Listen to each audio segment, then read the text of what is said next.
Most people don't leave where they are because it's bad. They leave because they know, deep down, they don't belong there anymore. Maybe that's where you are right now. You've outgrown the role, the routine, the environment. And even though everything looks fine, it doesn't feel aligned. But instead of making a move, you wait. You tell yourself, it's not the right time. It's not that bad. Other people have it worse. Maybe I should just be grateful. But what if the cost of staying is much higher than the risk of leaving? What if staying is the thing slowly draining your energy, your creativity, your confidence? Here's what they don't tell you about staying in the wrong place too long. You start to shrink to fit it. You silence parts of yourself to survive it. You stop asking what's possible and start settling for what's available.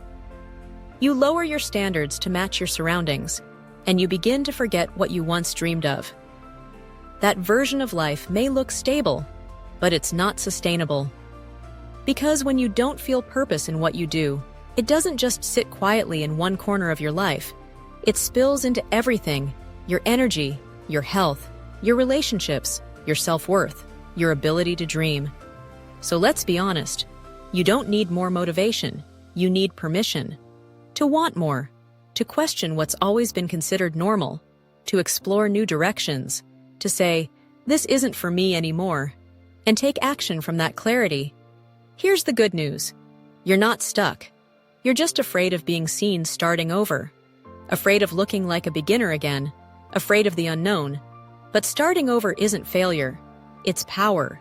It's agency. It's choosing yourself again. It's saying, I won't settle for a life that doesn't light me up.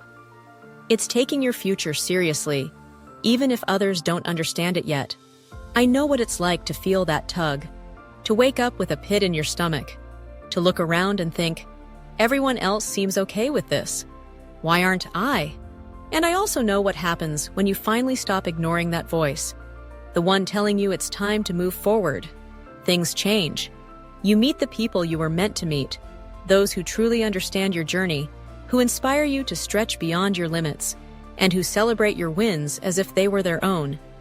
These are the connections that lift you up, challenge your thinking, and encourage you to keep moving forward, even when the path feels uncertain. You learn how to build on your own terms, discovering what success means for you personally, instead of chasing someone else's definition. You begin to create a life and career that reflect your values, your passions, and your unique talents, not a mold forced upon you by others. You discover how strong you really are, realizing that the obstacles you faced were not roadblocks, but stepping stones, shaping your resilience and deepening your self-trust. You start to see challenges as opportunities to prove to yourself just how capable and determined you can be. You grow into the version of yourself that's been waiting behind fear, that quiet, bold part of you longing for freedom, authenticity, and purpose. That version is fearless, not because fear disappears, but because you learn to move forward despite it. And you create something that feels like true freedom, a freedom that comes not from escaping responsibilities or discomfort, but from designing a life where you have control, choice, and alignment. A life that feels deeply yours, filled with meaning, impact, and joy, because it was designed by you, for you. So if this is hitting home, follow Mayla Reyes for more real talk on building a life you don't want to escape from. Share this with someone who's quietly outgrowing their current life. They might not say it out loud, but they'll feel this. What's one sign you've outgrown your current path? Drop it in the comments.